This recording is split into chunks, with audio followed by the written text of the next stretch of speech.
Welcome to my channel, students. We have completed the first part of the lesson, A Gift of Chappals, and today we are going to read second part. So let us start the second part.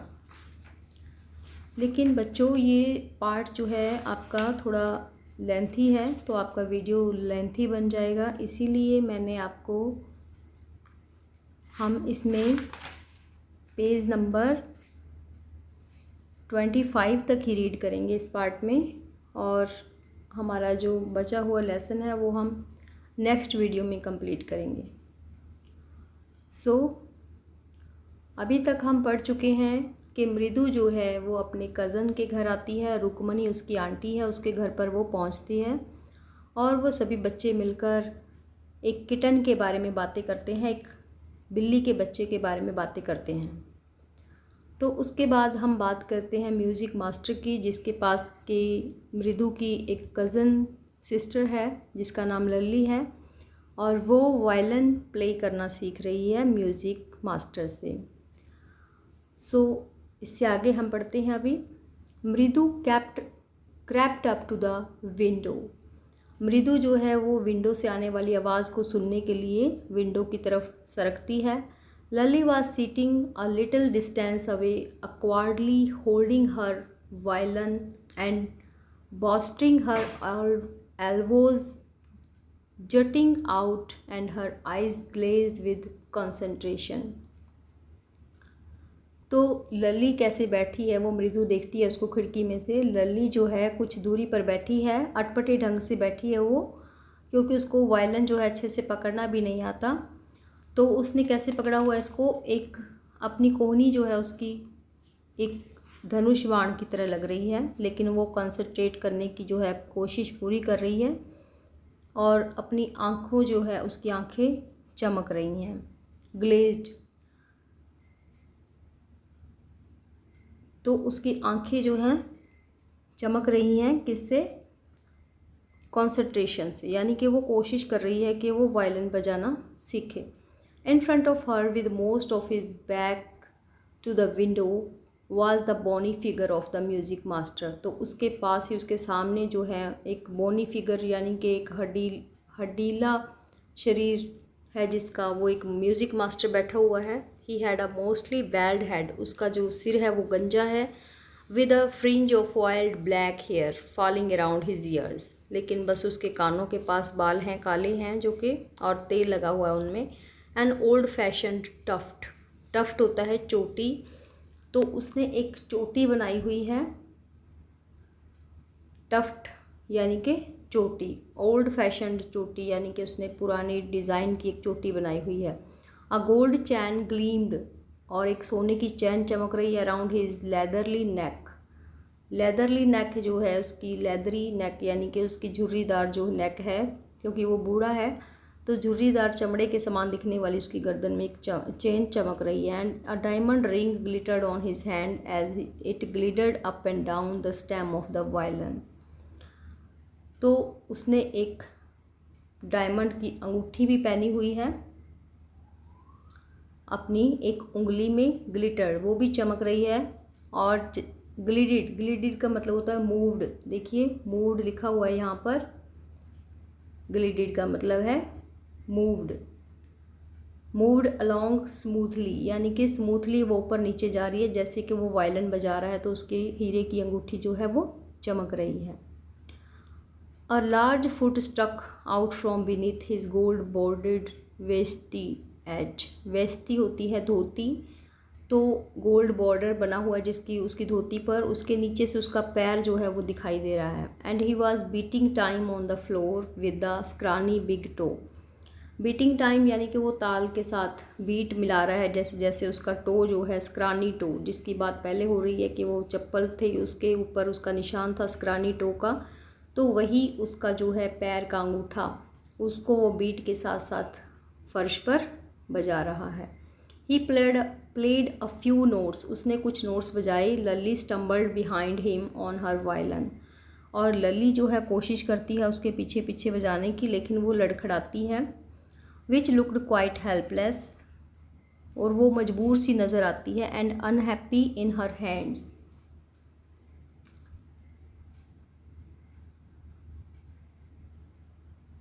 तो इनहैप्पी, looked helpless and, ये देखिए ये लल्ली बैठी है और music master के सामने ये प्ले करना सीख रही है। And unhappy in her hands, तो जो वायलिन है उसको पकड़ना नहीं आ रहा, तो वो खुशी नहीं है उसको बजाने में, ना ही उसे बजाना आता। व्हाट अ डिफरेंस, कितना फ़र्क है। The music master's note seemed to float up and settle perfectly into the invisible tracks of the melody. जो म्यूज़िक मास्टर है उसके नोट्स बहुत अच्छे हैं, बहुत परफेक्टली वो बजा रहा है, और उसका ट्रैक जो है इनविजिबल है, बहुत सुरीला है, मेलोडी से भरा है। It was like the wheels of a train fitting smoothly into the rails and whistling along.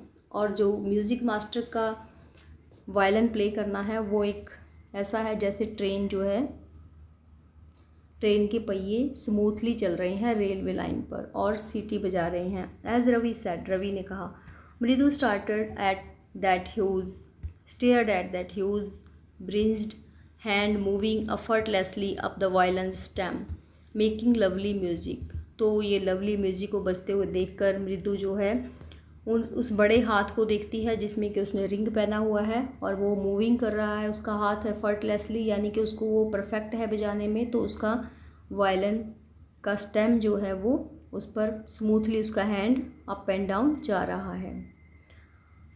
स्क्वैक, there was Lali ड्रेलिंग again.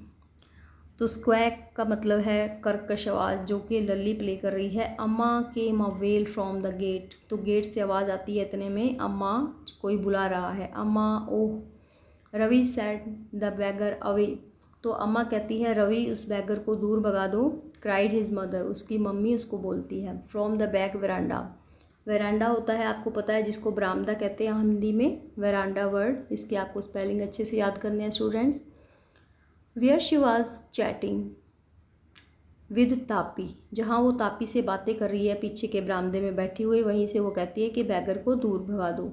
He has been coming here every day for the past week, वो पिछले एक हफ्ते से यहाँ आ रहा है। And it's time he found another house to beg from, और अब उसे किसी दूसरे घर में भी जाना चाहिए। पाती एक्सप्लेन्ड टू तापी, तो ये पाती और तापी दोनों उनकी दादी हैं और एक दूसरे से वो बात कर रही हैं। Mridu and Meena followed Ravi out, तो मृदु और मीना जो है रवि के पीछे पीछे जाती हैं कि वो क्या कहेगा बैगर को। The bagger was already in the garden, वो गार्डन में था। Making himself quite at home, और वो बिल्कुल उसका अपना घर बनाए बैठा था। He had spread his upper cloth under the neem tree, उसने अपना ऊपर का कपड़ा जो है वो नीम के नीचे बिछा रखा था। And was leaning against its trunk apparently prepared to take a little snooze, और वहाँ पर आराम करने के लिए, सोने के लिए तैयार था। While he waited for the alms to appear, लेकिन वो वेट कर रहा था अल्म के लिए। अल्म यानी कि भिक्षा, उसको वो भीख मांगने आता है, तो उसके लिए वो वेट कर रहा है। Go away said Ravi sternly, तो रवि जो है अपनी मम्मी वाली बात दोहरा देता है स्टर्नली यानी कठोरता से। My Paati says it's time to you found another house to beg from, तो वह कहता है कि अब आपको मेरी पाती के अकॉर्डिंग दूसरा घर देख लेना चाहिए भिक्षा के लिए। The bagger opened his eyes very wide, उसने अपनी आंखें खोली। And gazed at each of the children one by one, उन बच्चों को देखा। The ladies of this house he said at last in a voice choked with feeling, तो and में वो बोलता है बच्चों की ओर देखते हुए कि इस घर की जो लेडीज़ हैं आर वेरी काइंड साउल्स, वो बहुत ही दयालु हैं। I have kept my body and soul together on their generosity for a whole week, तो पूरा हफ्ता हो गया है उनकी वजह से ही मैं ज़िंदा हूँ। तो ये भी एक क्या है बच्चों, kept my body and Saul, this is also an adverb, proverb. Proverb होती है कहावत या फिर कोई मुहावरा, यानी कि इन्हीं की वजह से मैं ज़िंदा हूँ। I have kept my body and soul, तो ये एक कहावत है। वो कहता है कि मैं इन्हीं लेडीज़ की वजह से ज़िंदा हूँ। ही रेज्ड हिज वॉइस, उसने अपनी आवाज़ ऊंची की। अम्मा अम्मा ओ पुकारने लगा अम्मा को। Sad his well might be but it certainly wasn't feeble. तो वो ज़ोर से बुलाने की आवाज़ बुलाता है लेकिन उसकी आवाज़ जो है दुर्बल है। It began in a deep strong rumble somewhere in his withered belly and came booming out of his mouth.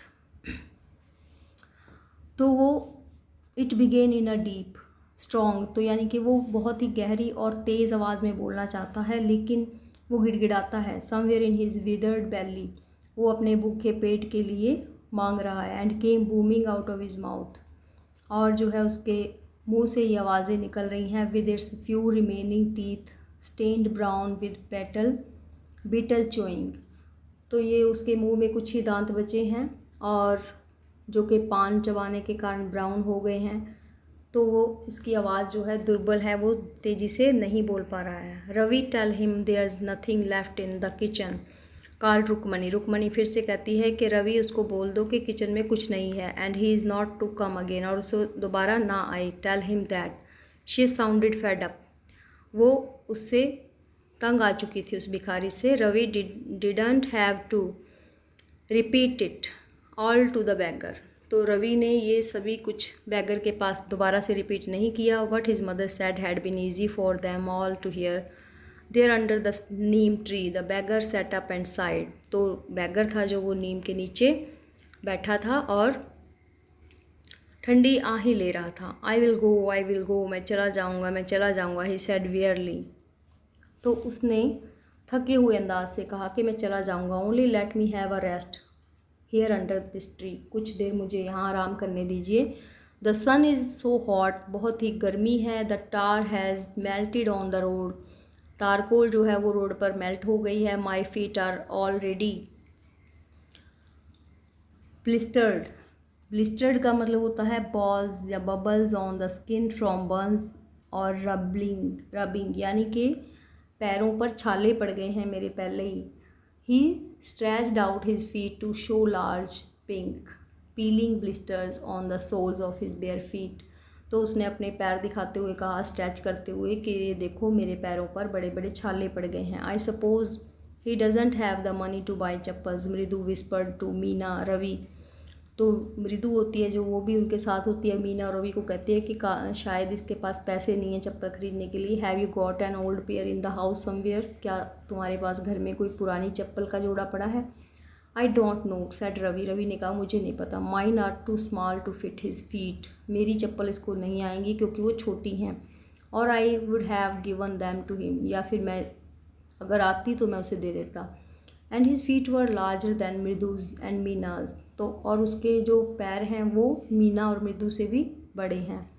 The beggar was shaking out his upper cloth and tightening his dhoti, वो अपने ऊपर के क्लोथ को ठीक कर रहा था और अपनी धोती को टाइट कर रहा था। He raised his eyes and looked fearfully at the road, वो डर के मारे रोड पर देख रहा था और उसकी आंखें जो हैं gleaming in the afternoon heat, उस गर्मी के कारण चमक रही थी। He needs something on his feet, उसके पैरों में डालने के लिए उसे कुछ चाहिए था। मीना सेड हर बिग आइज फीलिंग, उसकी आंखें जो है आंसू से भर गई हैं। इट्स नॉट फेयर, ये अच्छा नहीं है। इस तो वो उसको चुप कराता है रवि जो है। I am thinking about it, मैं भी इसके बारे में सोच रहा हूँ। वो चुपचाप, यानी कि बड़ी जो उनकी आंटी हैं, उनकी दादी हैं, उनसे बचने के लिए उसको चुप रहने के लिए करता है और श की आवाज़ करता है। ब्लबरिंग इट्स नॉट फेयर, ब्लबरिंग का मतलब बिलखना, तो वो बिलख रहा है भिखारी, ये अच्छा नहीं है। It's not fair isn't going to help, क्या हमें इसकी सहायता नहीं करनी चाहिए। In 2 minutes he will be frying his feet on that road, तो कुछ ही मिनटों में इसके पैर जो हैं फ्राई होने लगेंगे रोड पर। What he needs in a pair of chappals, उसे एक चप्पल के जोड़े की ज़रूरत है। So where do we get them, तो हम कहाँ से ला सकते हैं। Come let's search the house, तो चलो घर में ढूंढते हैं। He pushed Mridu and Meena into the house just as she stepped into the veranda. मृदु's eyes fell on the odd looking chappals she had noticed when she arrived. Ravi, she whispered to him, whose are those? तो मृदु की नज़र पड़ती है उन्हीं चप्पलों पर। जब वह पहुंची थी घर में तब उसने वो देखी थी और वो चुपचाप विस्पर करते हुए रवि से पूछती है कि ये किसकी हैं। विस्पर करना होता है कानाफूसी करके बोलना। Ravi turned and glanced at the shabby looking but sturdy old slippers. तो रवि देखता है, उन पर एक झलक डालता है। शैबी लुकिंग, जो कि देखने में बहुत ही भद्दी लग रही हैं, बट स्टर्डी, लेकिन मजबूत हैं। ये पुरानी स्लीपर हैं। ही बीम्ड एंड नॉडेड, वो बोलता है और सिर हिलाता है। These are just the right size, ये बिल्कुल सही साइज़ की हैं। He said picking them up, वो उनको उठा लेता है। Mridu and Meena followed him nervously back into the garden. तो मीना और मृदु भी उसके पीछे पीछे जाती हैं गार्डन तक।